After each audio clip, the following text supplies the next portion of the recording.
students, today we are starting a new chapter in Science for Standard 9 students. The name of the chapter is Fundamental Unit of Light, chapter number 5. Okay? तो basically चलो अभी chapter पढ़े उससे पहले मैं बता देती हूँ चैप्टर किसके बारे में। चैप्टर पूरा सेल के बारे में। सेल्स के बारे में आपको पता होगा, जो जैसे एक बिल्डिंग बनाने के लिए एक एक ब्रिक पर बन के बिल्डिंग बनती है।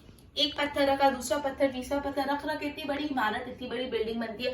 उसी तरह जो भी लिविंग ऑर्गेनिज्म की बॉडी होती है वो छोटे छोटे यूनिट से बनती है और वो छोटे छोटे यूनिट को सेल्स बोला जाता है। कोई भी बड़ी सी चीज बनने के लिए उसको छोटे छोटे यूनिट ज्वाइन करके बनती है और वो छोटे छोटे यूनिट को क्या बोला जाता है? सेल बोला जाता है। क्लियर?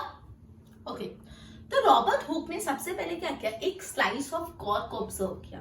अब कॉर्क क्या होता है? कॉर्क है ना, it is a substance that come from the bark of the tree. Tree का जो बार्क होता है उससे एक सब्सटेंस मिलता है जिसको कॉर्क बोलते हैं। तो रॉबर्ट हुक ने सबसे पहले कॉर्क को एक माइक्रोस्कोप के अंदर ऑब्जर्व किया। ठीक है, जब एक कॉर्क को ऑब्जर्व किया तो देखा कि वो एक हनीकॉम्ब जैसा स्ट्रक्चर में, जिसमें अलग अलग कंपार्टमेंट्स है, छोटे छोटे बॉक्सेस है, छोटे छोटे कंपार्टमेंट्स है। ये रॉबर्ट हुक ने 1665 में ऑब्जर्व किया था एक सेल्फ डिजाइन माइक्रोस्कोप से। खुद के बनाए हुए माइक्रोस्कोप से उन्होंने स्लाइस ऑफ कॉर्क को ऑब्जर्व किया तो ये फाउंड किया था कि उसका स्ट्रक्चर हनीकॉम्ब जैसा, छोटे छोटे अंदर कंपार्टमेंट्स है। ये जो छोटे छोटे बॉक्सेस है, कंपार्टमेंट्स है, उनको रॉबर्ट हुक ने टर्म किया सेल। उसको क्या बोला रॉबर्ट हुक ने? सेल। सेल एक लैटिन वर्ड में उसका मतलब होता है लिटिल रूम। सेल का मतलब लैटिन वर्ड में क्या होता है? A little room. क्लियर? तो ये बेसिक इंट्रोडक्शन अपन ने देखा। ठीक है, क्या बोला है? Okay.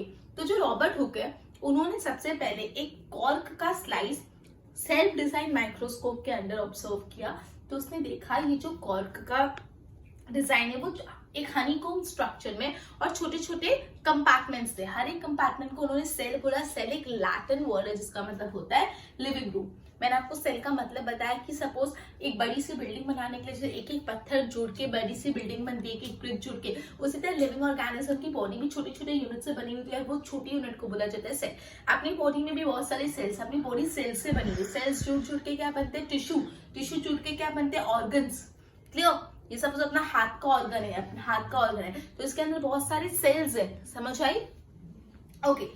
So what are the living organism made up of? तो सबसे पहले आपको इसके लिए एक्टिविटी परफॉर्म करिए। वो एक्टिविटी में सिंपली आपको ना एक ऑनियन जो होता है, ऑनियन की स्लाइस को माइक्रोस्कोप में ऑब्जर्व किया।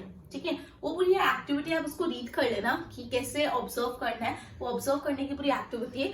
ऑनियन बल्ब जो होता है उसके एक स्लाइस को माइक्रोस्कोप में ऑब्जर्व किया तो देखा इस टाइप से कुछ दिख रहा था। देखो इस टाइप से, यहाँ पे देखो अलग अलग कंपार्टमेंट्स दिख रहे हैं। ये जो अलग अलग कंपार्टमेंट है वो सेल है और इसके अंदर एक सेंटर में कुछ आपको हर में दिख रहा होगा जिसको बोलते हैं न्यूक्लियस। क्लियर?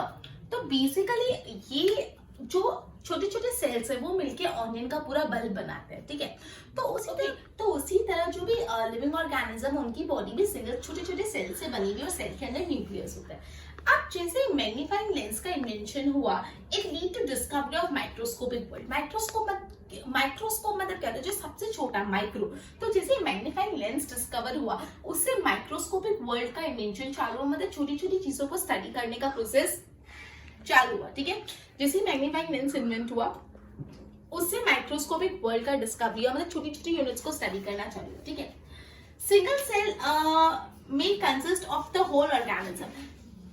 अपन ये पढ़ेंगे लिविंग ऑर्गेनिज्म की बॉडी बहुत सारे सेल से बनती है, लेकिन कोई कोई ऑर्गेनिज्म ऐसे भी होते हैं जो सिर्फ एक सेल से ही बने हुए होते हैं। मतलब एक सेल और वो पूरा ऑर्गेनिज्म का भी, जैसे अमीबा, पैरामीशियम। ये जो अमीबा हो गया, जो पैरामीशियम होते हैं, उनमें सिर्फ एक सेल होता है और एक सेल से उनकी पूरी बॉडी बन जाती है। और ये जो ऑर्गेनिजम्स होते हैं जिनकी बॉडी सिंगल सेल से बनी होती है, ऐसे ऑर्गेनिज्म को हम लोग बोलते हैं यूनिसेल्युलर ऑर्गेनिज्म। क्या बोलते हैं? Unicellular organism. यूनि मतलब वन, मतलब उनकी बॉडी में सिर्फ एक ही सेल होता है। ऑन द अदर हैंड ऐसे ऑर्गेनिजम्स होते हैं जिनकी बॉडी में बहुत सारे सेल्स मिलके बॉडी बनती है और वो जो बॉडी मतलब जो सेल्स होते हैं वो मिलके अलग अलग फंक्शंस कैरी आउट करते हैं, जिसको बोलते हैं मल्टी सेलुलर ऑर्गेनिज्म। मल्टी मतलब बहुत सारे, मतलब जिस ऑर्गेनिज्म की बॉडी में सिर्फ एक सेल होता है और उनकी बॉडी एक सेल से ही बनती है उनको यूनिसेलुलर ऑर्गेनिज्म बोलते हैं, अमीबा, पैरामीशियम।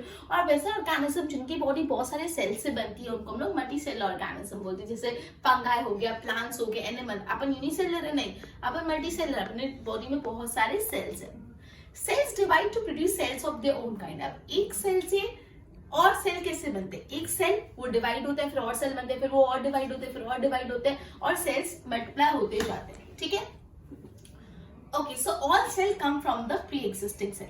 अब देखो अलग अलग टाइप के सेल होते हैं, आपको फिगर 5.3 देखना, उसमें आप देखो smooth muscle cell, muscle cell कैसा होता है बताया हुआ है, ब्लड सेल्स कैसे होते हैं गोल दिख रहे हैं वो दिया हुआ है, बोन का सेल कैसा होता है वो दिया हुआ है, स्पर्म का सेल कैसा होता है, ओवम सेल कैसा होता है, नर्व सेल कैसा होता है, फैट सेल कैसा होता है, ये सारे सेल के डायग्राम्स आपको दिए हुए, ठीक है। तो आपको इसको एमसीक्यू में पूछ सकते, कोई भी डायग्राम देके बोल सकते कौन सा सेल है, तो आपको ये पता होना चाहिए, ठीक है। ओके, अब जो भी सेल होता है उसका शेप और साइज से उस सेल का फंक्शन डिटरमाइन होता है। सेल का शेप और साइज इंपॉर्टेंट है, हाँ सेल का शेप और साइज इंपॉर्टेंट है, उससे ही पता चलता है वो सेल कौन सा फंक्शन परफॉर्म करता है। जैसे अमीबा है, उसका कोई फिक्स शेप नहीं होता, अमीबा एक सेल है क्योंकि वो ऑर्गेनिज्म और एक ही सेल है, बिकॉज वो अमीबा एक ही सेल से बना हुआ है, उसका कोई भी फिक्स शेप नहीं होता, वो अपना बॉडी का शेप बदलता रहता है। वो क्या करता है, अपना बॉडी का शेप बदलता रहता है। ऑन द अदर हैंड कुछ कुछ ऐसे सेल भी होते हैं जिनका एक फिक्स शेप होता है, जैसे नर्व सेल, नर्व सेल का एक फिक्स शेप रहता है। क्लियर, समझा। तो बेसिकली अभी अपन ने ये पढ़ा कि that Robert Hooke for the very first time he observed the thin slice of cork under a self-designed microscope. Now what is cork? Cork is a substance that is obtained from the bark of the tree. While observing this cork, he observed that the cork was like a structure of honeycomb in which there were little compartments, and each compartment was termed as cell, and cell in Latin language means a little room. Now, what are the living organisms made up of? For this, we have performed an activity in which we have to take an onion bulb and then carry out the entire activity and look under a microscope. And that has been described in your textbook. You have to read entire activity thoroughly. Okay. So you will observe while after completing activity, you observe that the onion bulb was made up of small cells. And in center of the cell there was nucleus. Similarly, body of living organism are also made up of small cell. Okay, now it is said that as and when the magnifying lens was discovered, then it led to the discovery of microscopic world. ठीक है? Okay, there are certain organisms that are made up of only single cell, like amoeba, paramecium, and such organisms that are made up of only single cell are called unicellular organism, and the organisms that are made up of more than one cell are called multicellular organism, like plant, animal, fungi. Okay, now cells they divide on their own and produces cells of similar type, right? Okay. The shape and the size of the cell determine the function they carry out. There are certain like amoeba. Amoeba is a cell that keep on changing its shape, while there are certain cells that have the fixed shape, like nerve cell. Okay, we'll be studying more in detail. First, go through the board. Okay, the Robert Hooke observed the thin slice of cork. Cork is a substance that comes from the bark of tree. Cork, it looked like a structure of honeycomb with little compartment. In 1665, he observed it by a self-designed microscope, and there were boxes which were known as cells. Cell is derived from a Latin word, a little room. Now, what are the living organisms made up of? For that, we performed an activity, and we observed the O'Neill bulb was appeared something like this. So here, these are cells, and in center of the cell there is nucleus. So it is a basic building unit of the O'Neill bulb. Now, invention of magnifying lens led to the discovery of microscopic world. Single cell may consist of the whole organism, example amoeba, paramecium. They are known as unicellular organism. Many cells group together to form single body, and they perform different function in the form of various body parts. They are known as multicellular organism. Example fungi, plant, animal. Cell they divide to reproduce cell of their own kind. All cells come from the pre-existing cell. Shape and size of the cell determines their function. Like amoeba, they keep on changing their shape. There are some cells that remain fixed. Example, nerve cell. Okay? ठीक है, तो एक बार board से तक go through करो, फिर आगे कराती हूँ.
जितने भी सेल होते हैं ना, each living cell they have a capacity to perform certain function.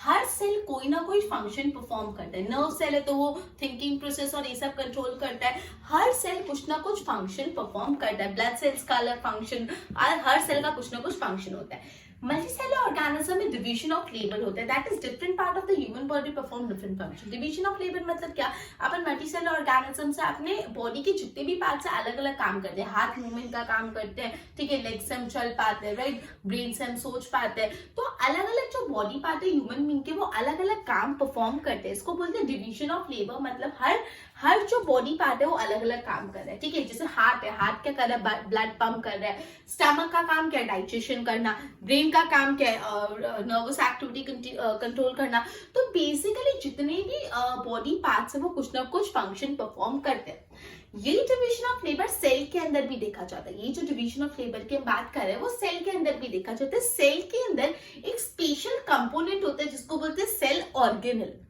Cell के अंदर को स्पेशल कंपोनेंट होता है जिसको हम लोग बोलते हैं सेल ऑर्गेनेल, और हर सेल ऑर्गेनेल को स्पेसिफिक फंक्शन परफॉर्म करता है। जैसे making new material in the cell, cell में नया मटेरियल बनाना, clearing waste material from the cell, cell से खराब मटेरियल निकालना, ये सारे काम सेल करता रहता है, ठीक है। Cell is able to perform its function because of cell organelle. Cell अपना काम इसलिए कर पाता है बिकॉज ऑफ सेल ऑर्गेनेल, ठीक है। तो अपन ने ये पढ़ा कि जितने भी लिविंग सेल्स होते हैं वो कुछ ना कुछ काम करते हैं। मल्टीसेलुलर ऑर्गेनिज्म की बॉडी में डिवीजन ऑफ लेबर होता है, मतलब उनकी बॉडी के जितने भी ऑर्गन से कुछ ना कुछ काम परफॉर्म करते रहते हैं। जैसे मैं बता रही हूँ कि अपना स्टमक का काम क्या होता है, डाइजेशन करना। हार्ट का काम ब्लड पंप करना। तो जितने भी डिफरेंट ऑर्गन से अपनी बॉडी में अलग अलग काम करते रहते हैं, ठीक है। उसी तरह डिवीजन ऑफ लेबर हम सेल में भी देख सकते हैं। सेल में कैसे, क्योंकि सेल में एक स्पेशल कंपोनेंट होता है जिसको हम लोग बोलते हैं सेल ऑर्गेनेल। क्या बोलते हैं, सेल ऑर्गेनेल। हर सेल ऑर्गेनेल को स्पेसिफिक फंक्शन परफॉर्म करता है सेल में। जैसे सेल में से वेस्ट मटेरियल निकालना, सेल में न्यू मटेरियल बिल्टअप करना, अलग अलग काम करते थे। और सेल ऑर्गेनेल के कारण ही सेल अपनी एक्टिविटीज परफॉर्म करता है। All cell have same cell organelle no matter function what is। मतलब हर सेल के सेम सेल ऑर्गेनेल होंगे भले उनके फंक्शंस डिफरेंट है, ठीक है।